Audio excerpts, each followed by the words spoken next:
بسم الله الرحمن الرحیم. روحونه چیرته ځي او د روحونو آرام ځای. د برزخي ژوند په هکله د اهل سنت د عالمانو دوه قوله دي. لومړی، دا ژوند په جسد یعنی بدن او روح دواړو سره دی، مګر روح په جسد کې نشته.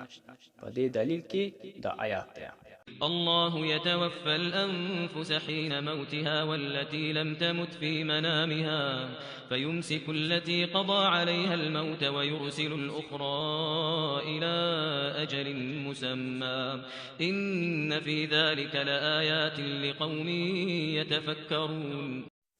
ژباړه: هغه همدغه الله دی چې د مرګ په وخت کې ساګانې اخلي، او څوک چې لا تر اوسه پورې نه دي مړه شوي د هغه روح په خوب کې قبض کوي. بیا چې هغه د مرګ فیصله پر چا نافذوي، هغه ساتي او د نورو ساګانې تر یو ټاکلي وخته پورې بیرته جسدونو ته رالېږي. په دې کې غټې نښانې دي د هغو کسانو لپاره چې غوره او فکر کوونکي دي.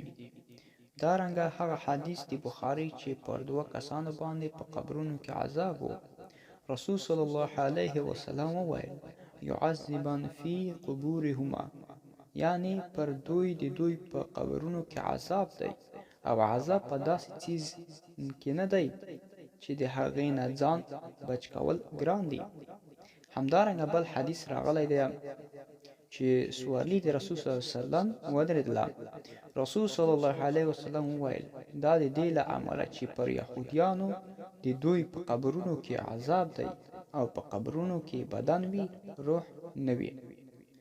دا پر دې دلالت کوي چې بدن لپاره هم تنعیم یا تعذیب شته، او د روح لپاره په خپل مستقر آرامځای کې تنعیم یا تعذیب دی.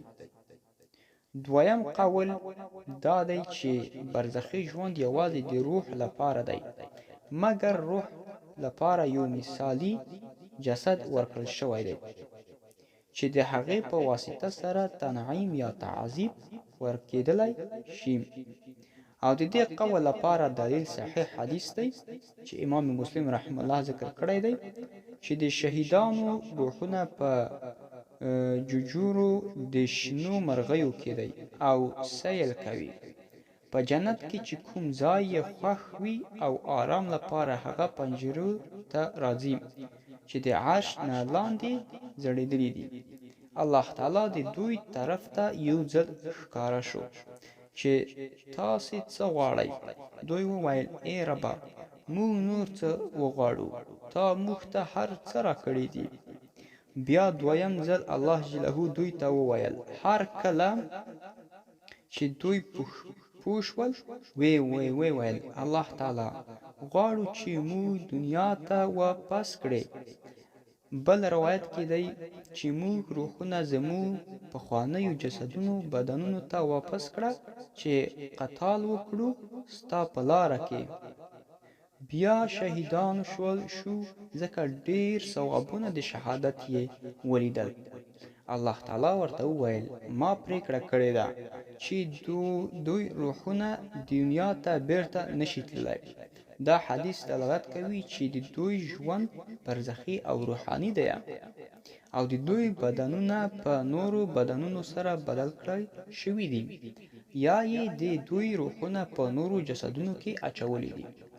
شیخ القرآن عبدالسلام وروسته لیکلي: زما رایه دا ده چې اول قول غوره دی چې له بدن سره هم د هغې مناسب معامله الله تعالی کولی شي، او روحونه له یې هم نور اجساد د بدنونو مثالیه ورکړې ده، د دې لپاره چې ټولو احادیثو عمل وکړای شي.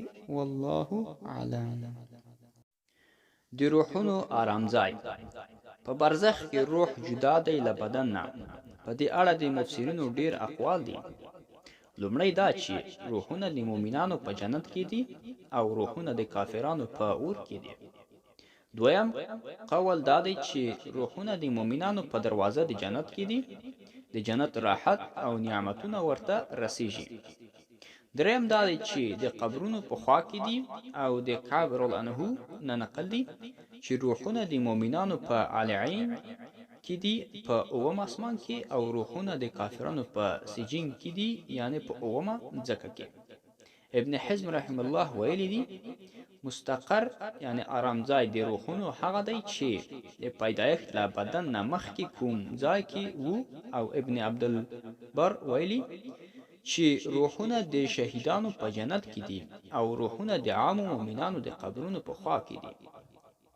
شرح عقیدة الطحاویت کې لیکل شوی خلاصه د دلیلونه دادي چې ځینې په علیعین کې دي، ځینې په ملا علیعین کې دي، او ځینې په ججوره د شنو مرغیو کې دي ګرځي په جنت کې چې کوم ځای خوښ وي، او ځینې یې بند دي د جنت له دروازو سره.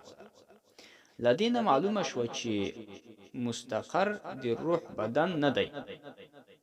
کله چې د شهید په اړه دا خبره یاده شوه، کله چې د هغه روح د شنې مرغیو په ججوره کې دی، دا رنګه د هر مؤمن په اړه په صحیح البخاري کې راغلی چې د هر مؤمن روح یو مارغه دی چې د جنت په ونو کې ګرځي.